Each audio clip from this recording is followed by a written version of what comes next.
Today is going to be a trash to treasure build with some fun overclocking. A few weeks ago we repaired this Frankenstein's monster. This is a severely battery damaged Shuttle HOT-419 R1 board that I found at Computer Reset. I went there just a few months before the warehouse was cleared out completely, so this is the VLB board that nobody else wanted.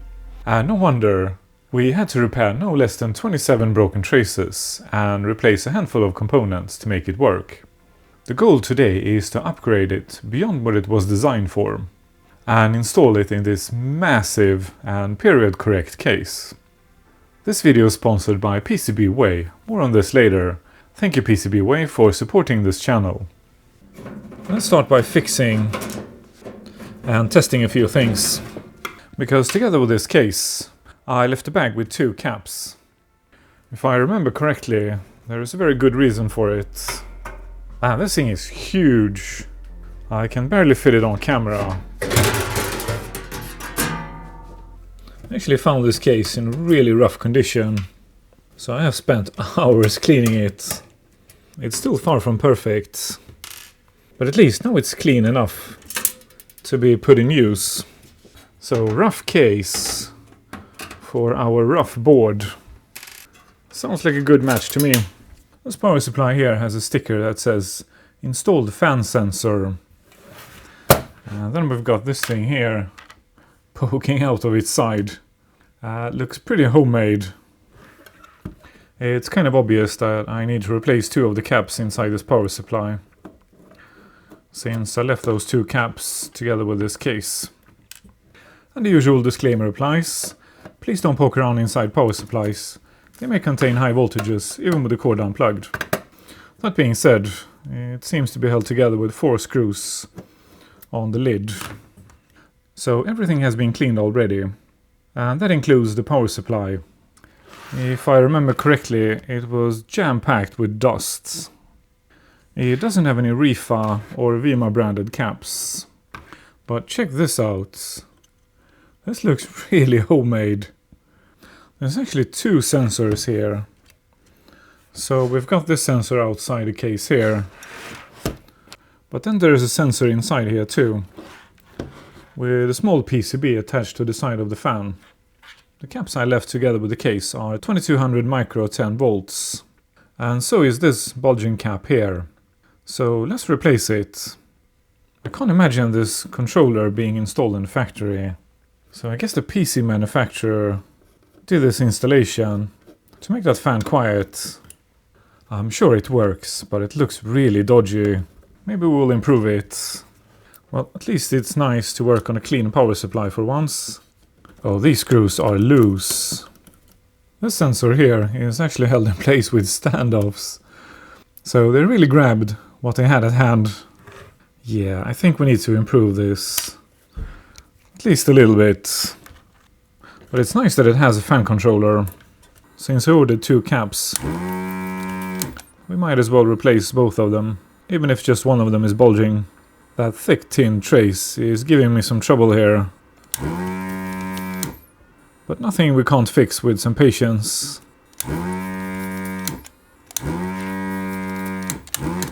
Apparently this is a rebadged 17 power supply. Model number SD200WHN. Let's pull this cap off. Oh, I'm not even going to try to pronounce that. Forget it. Okay, so is this glue or electrolyte? Probably glue.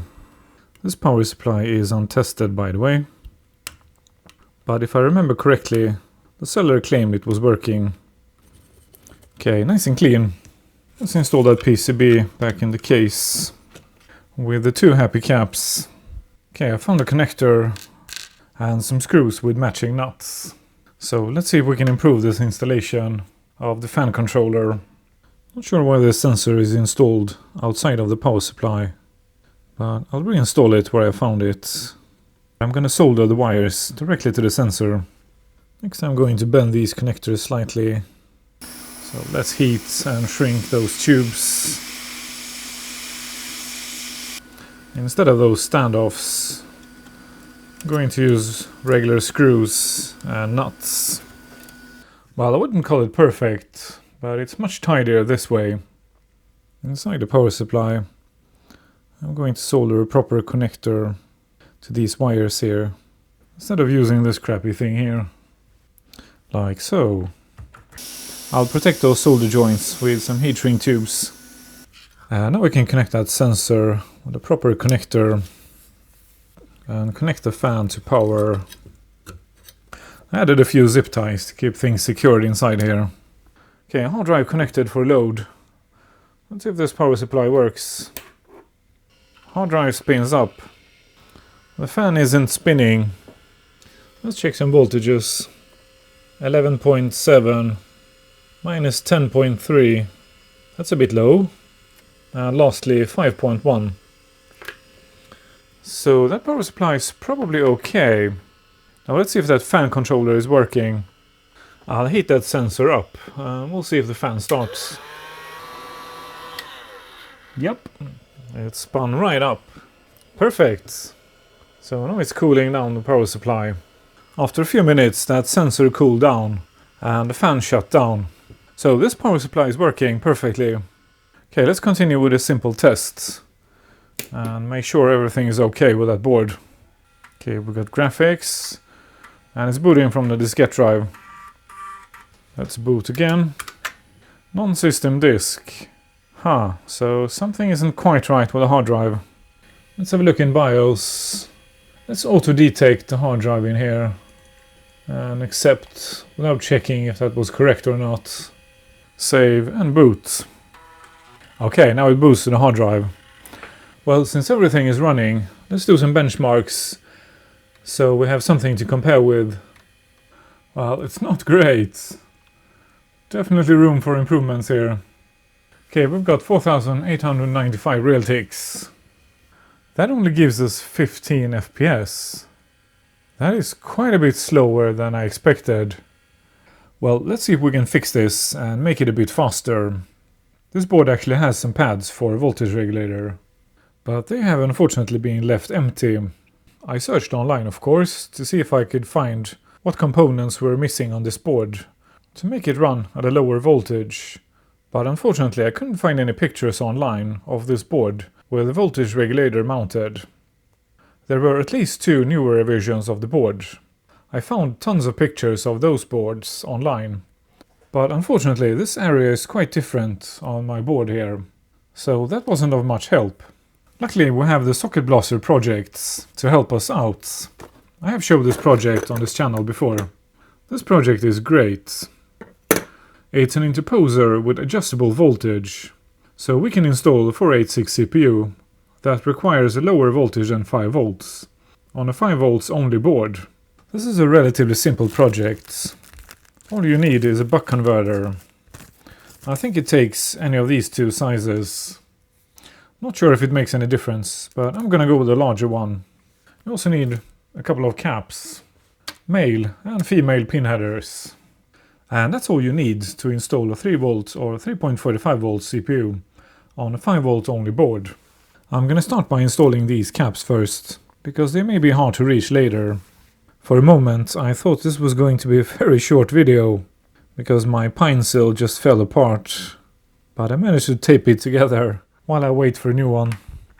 I'm definitely not complaining, because it's so cheap. And besides, it's probably my fault, because I dropped it a few times. I'll probably just replace the shell and keep it as my spare, because my TS-100 is broken, so I only have 1 soldering iron. That's not a good thing if you're making YouTube videos. I think I'm gonna try out the smaller tips this time. I think this one is called T1, but apparently there are even smaller tips than this one. That could be really handy for stuff like this. For some reason, one of the caps is a through hole. I wonder why. I guess I could solder a surface mount cap on these through hole pads. The board and the buck converter are marked with an arrow. I'm going to use leads from diodes to solder the module to the PCB. Next we're going to install pin headers. So female pin headers on this side of the board. So we can install a CPU in these later. There are two things to keep in mind when building these. You have to make sure the edges are perfectly cleaned. Otherwise the next row isn't going to be perfectly straight. And the second thing is that you have to install 2 rows of pin headers on one side. And then install 2 rows of pin headers on this side. Before you can go back and solder 2 more rows on this side. Otherwise you won't be able to reach all the solder pads. I'll begin by just soldering 1 pad on each row of pins. And make sure it's nice and straight before I move on and solder the remaining pins. With those 2 rows installed on the other side, we can now install 2 rows of pin headers on this side of the board. So I'll keep repeating this process until all the pin headers are soldered. Next we're going to need some pin headers for jumpers. I'm going to use angled pin headers for this project, because we might need some extra space for cooling for this project. I wouldn't call it a difficult project, but it does require quite a lot of patience, and it's totally worth it. Thanks to one of these boards, I managed to get my unupgradable IBM PS1 from about 20 FPS to I think 35, maybe 36 so far, and I think we can make it even faster. Time to set the jumpers. I have spent hours now trying to figure this out. It turned out to be quite a bloody task. So this is an R1 board. I couldn't find much about this board online, so I checked the jumpers in the manual for the R1.1 board. And although they look very similar and use the same jumper numbers, according to this manual here, pretty much every jumper is incorrectly set. So I kept looking and I found a manual claiming to be for a HOT-419 version 1.0.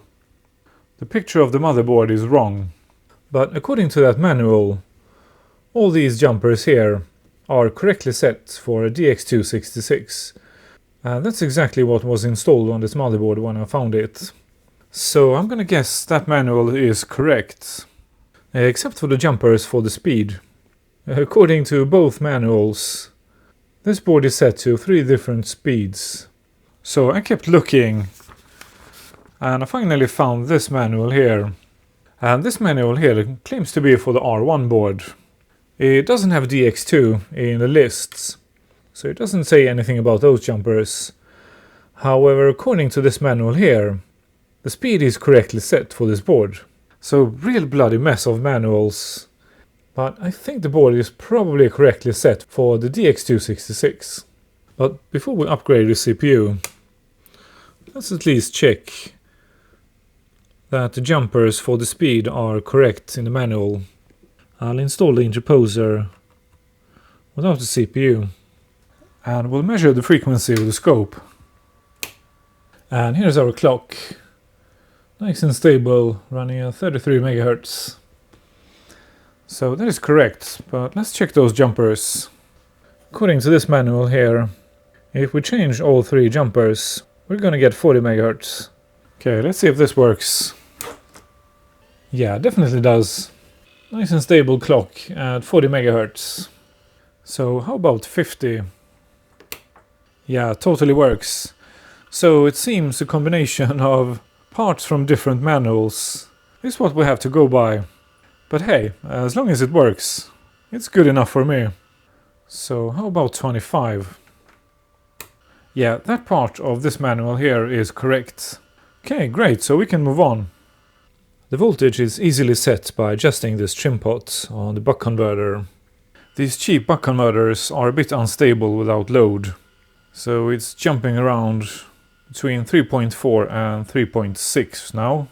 It will probably stabilize at 3.5 with the CPU installed.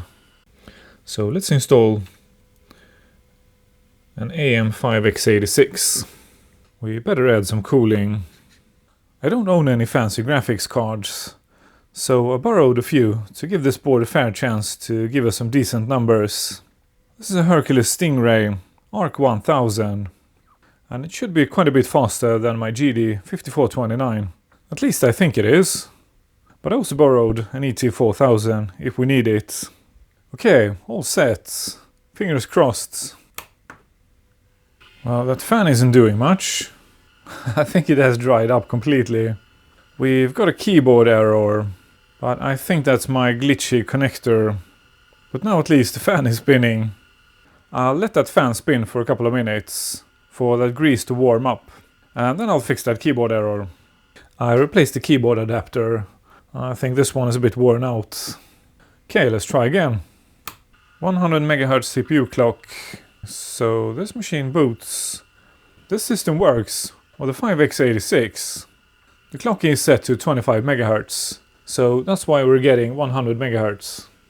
So before we do anything else, this is already a massive improvement. Let's have a look in SpeedSys. AMD Am5x86, 100 MHz.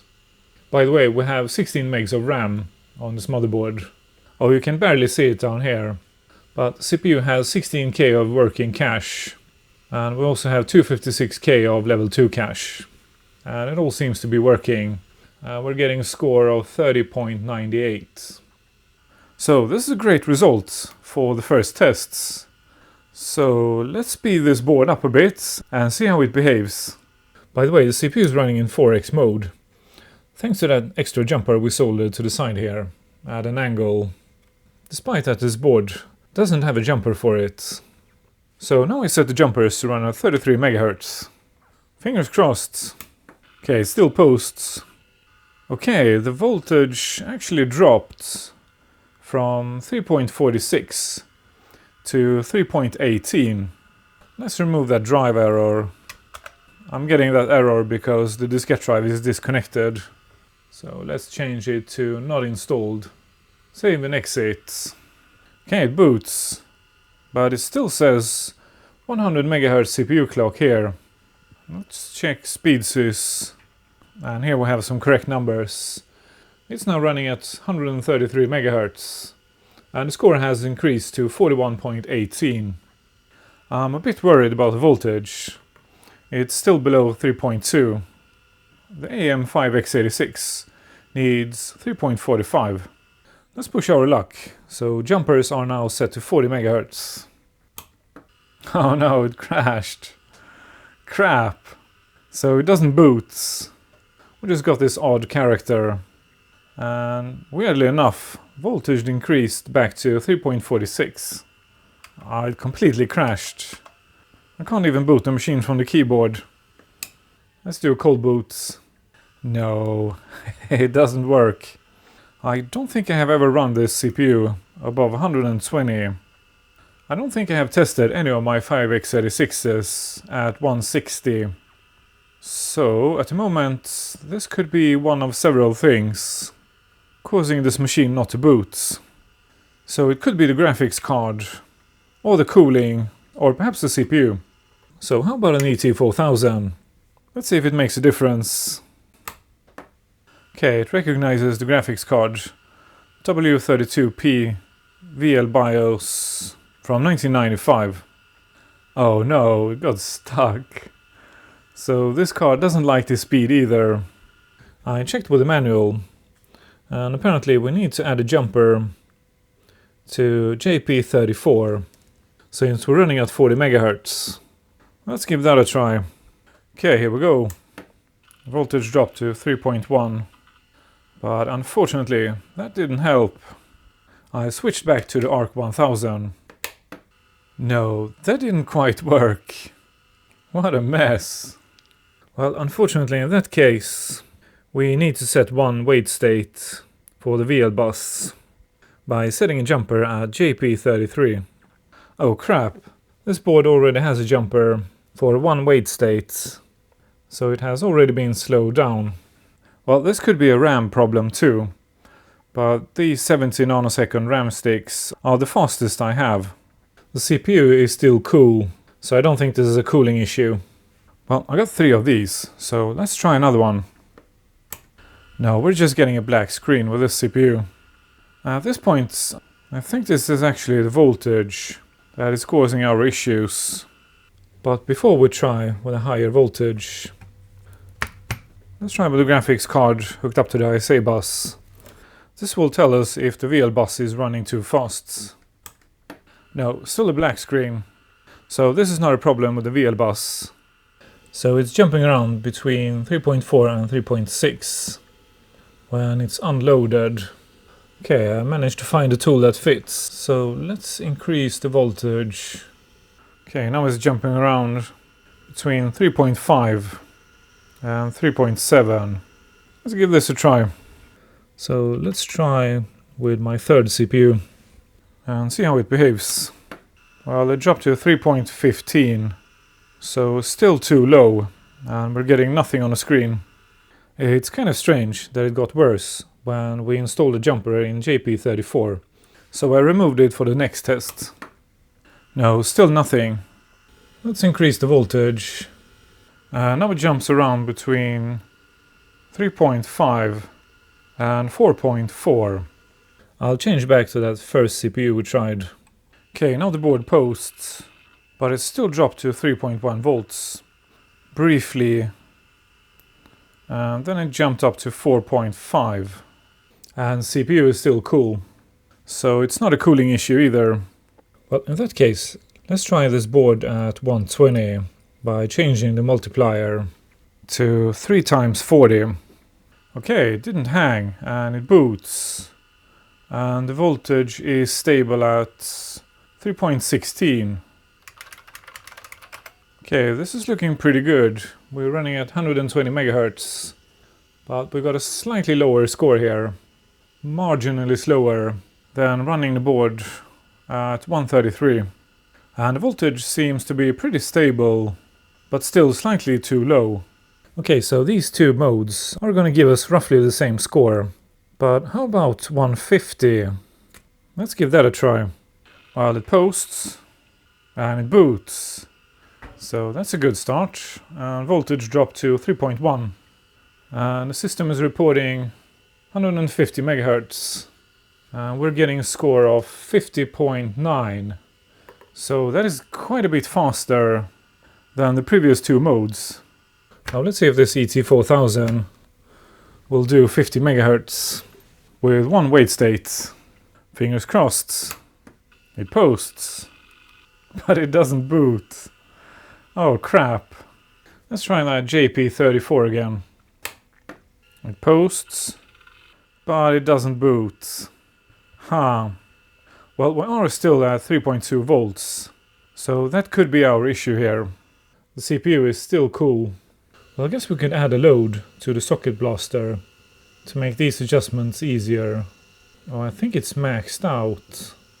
It doesn't seem to go higher than 4.5. So maybe we need a better buck converter for this project. Yeah, with the CPU back on the board, it drops down to 3.17. So that's the highest we can go. I don't know if anyone has reached 160 with the socket blaster yet. Let's try the ARC 1000 card at 150. No, it doesn't even post. We're just getting some weird graphics. Let's try without JP34. No, same issue. Well, we might as well try with my GD5429. It posts. And it boots. What the heck? This is a much lesser card than the other two. So what's going on here? Well, that was unexpected. So we're running at 153 megahertz with the GD5429. This is a surprise. I wasn't expecting this. How strange. I'm a bit stumped here. Well, let's shoot for the moon and try 200. Because why not? No, we're getting absolutely nothing on the screen. I added JP34 and now it hangs. With JP34 removed, it boots. So the manual is incorrect about JP34. I'll put together all the bits and pieces I have found in different manuals and send it off to the RetroWeb in case someone else has one of these boards. Well, this list of CPUs doesn't have an Am5x86. So there's a good chance that all these jumpers are incorrectly set for the CPU. The manual doesn't say what jumper does what, so I'm not going to get any further here. But if you have any suggestions on what jumper settings might be the right for the Am5x86, then please share. I'll be happy to try some more. Okay, the fastest so far is 3x50 with GD5429. But the question is it stable? Let's run some Doom. Your program caused a divide overflow error. Contact your program vendor. Okay, it wouldn't even start. Oh, that sucks. Okay, I've swapped the CPU. Now Doom is running. So apparently this CPU is a bit more tolerant for overclocking. Oh, that is excellent. It's definitely stable. And we are getting 1574 real ticks. Awesome. We're gonna push it some more. But this is definitely a win for this board. Left 4 Dead and all. And CPU is still cool. I'm trying to make sense of that JP34. So let's try again with the jumper set according to the manual. Yeah, totally works. So it doesn't seem to make any difference whether it's installed or not. No, it actually just crashed. So is it supposed to be the opposite to what the manual says? I'll remove that jumper again. Now it works again. So if you have one of these boards, ignore JP34. Okay, so from 15 FPS to 47.5. That's a huge win for this Frankenstein's monster. Now let's try those fancy graphics cards and see if we can cram a few more FPS out of this board. Okay, let's try with the ET4000 W32P. I'm surprised at how cool the CPU runs. This is just a loose socket 370 cooler.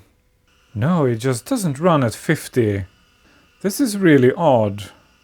I don't know what to make of this. This is just bizarre.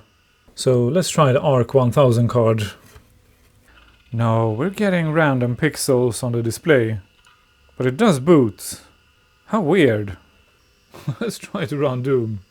Because why not? Well, it sort of works. But it looks like crap. So I wonder if this is a compatibility issue with my board.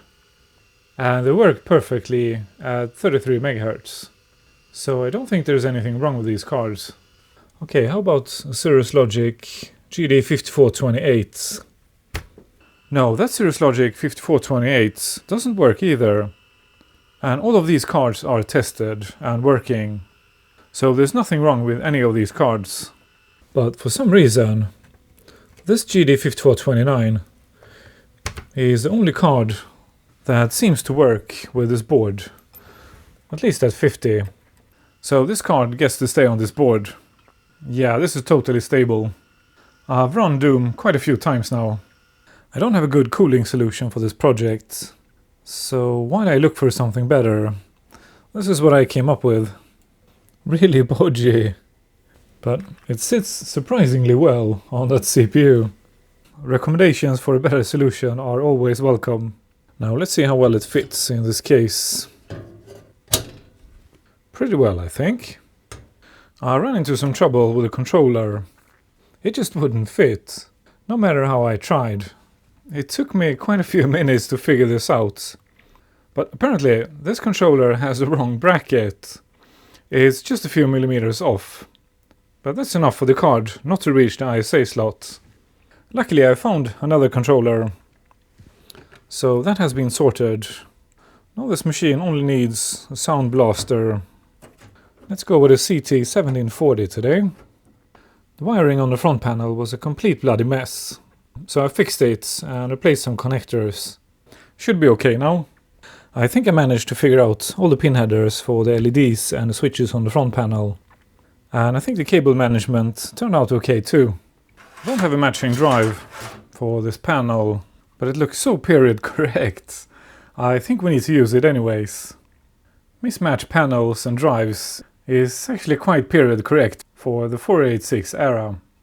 So I'm gonna use a drive that matches the rest of the case and install it in this brownish panel. Yeah, that looks all wrong, but at the same time it looks perfect on a 486 system. Next we need a 5¼ inch drive, of course. This drive, however, matches perfectly. At the top we are of course going to install a CD-ROM drive. Not a perfect match, but that is the closest I could get. Okay, time to put that huge cover on. This thing is massive, and it's really heavy too.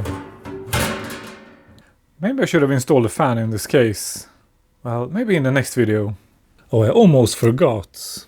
The official computer reset badge. I ordered these from Geekenspiel. So, what do you guys think? Black or white? I was sure I was gonna go with the white. But now that I have seen these, I'm definitely going with black. Well, not bad for a messed up VARTA bond board with 27 broken traces.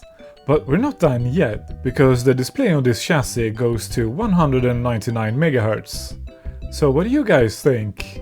Is it the voltage or the CPU? Or perhaps the jumpers that are holding us back? There will be a link to the next attempt on the screen shortly, if you're watching this in the future. If you're watching this fresh, hit the bell icon below and set it to all. Next week we are going to do something very unusual on this channel. We are going to work on a brand new PC. Because my old rig has died, and I just received the last missing part for that build. And now is a good time to watch the repair video of this messed up board, if you haven't watched it yet. I will end this video by saying thank you to my patrons. I appreciate your support. If you want to support me too, consider becoming a patron. Patrons get ad-free early access. If you want to help me make more videos like this one, like and leave a comment. If you're a regular viewer, consider subscribing to this channel. Thank you for watching, I'll see you next week.